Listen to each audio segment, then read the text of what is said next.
सभी को नमस्कार। करियर फर्स्ट चैनल पर आप सबका स्वागत है। आज का डिक्टेशन लिखने के लिए तैयार रहें। Ready start. मैं आपको आह्वान करता हूँ कि आप अपने श्रम साध्य कार्यों में जुट जाएं। संकट की इस घड़ी में भारत की जनता का ध्यान आपकी दूरदर्शिता और विवेक की ओर लगा है। हमने पहले भी उद्देश्य बोध, अद्भुत शक्ति और चुनौती के समय एकजुट होने की क्षमता का परिचय दिया है।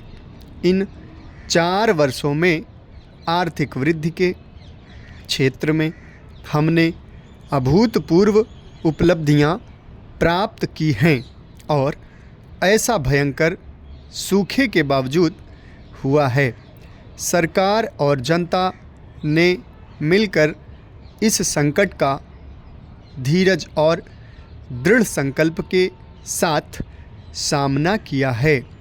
जहां इस तरह से सूखे से पहले अर्थव्यवस्था को हमेशा भारी नुकसान पहुंचता रहा है और वहां देश के आर्थिक इतिहास में यह पहला अवसर है जब सूखे के कारण हुई क्षति के बावजूद अर्थव्यवस्था ने वस्तुतः 4% की निश्चित वृद्धि प्राप्त की है, जो 80 के दशक तक की औसत वृद्धि से भी अधिक है।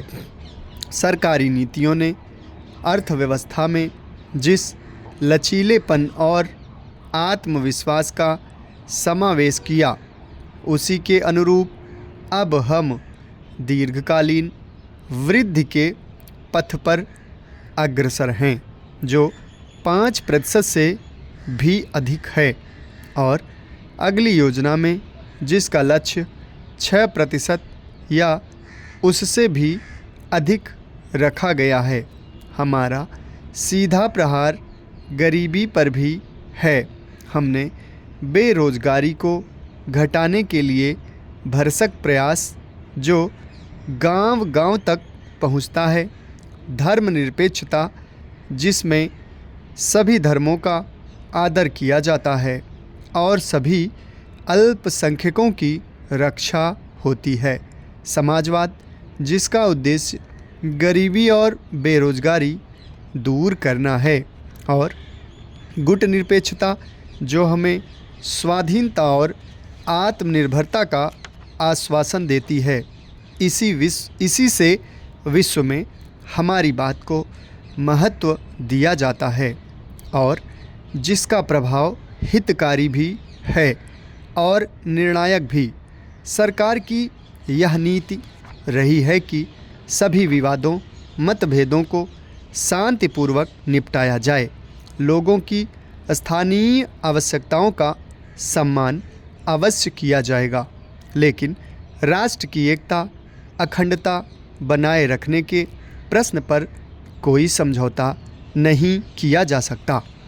बातचीत और विचार विमर्श, समझौते और सहमति का लोकतांत्रिक रास्ता उन सब व्यक्तियों के लिए खुला है जो हिंसा का रास्ता छोड़कर संविधान के ढांचे के अंतर्गत काम करने के लिए तैयार हों। यही दृष्टिकोण 1985 में असम में, 1986 में मिजोरम में और पिछले वर्ष त्रिपुरा के पहाड़ी क्षेत्र के लिए अपनाया गया था। हम आतंकवाद को समाप्त करने के लिए कृत संकल्प हैं। हम तब तक डटे रहेंगे और अपनी लड़ाई जारी रखेंगे जब तक कि पंजाब में आतंकवाद का समूल नाश नहीं हो जाता। आतंकवाद के विरुद्ध इस लड़ाई में सबसे शक्तिशाली हथियार जनता स्वयं है। धार्मिकों और उत्तेजक गतिविधियों के बावजूद पंजाब के लोगों ने आतंकवादियों की हिंसा का डटकर मुकाबला किया है और आपस में सामुदायिक सामंजस्य और सद्भावनापूर्ण संबंध बनाए रखे हैं। समाप्त। धन्यवाद।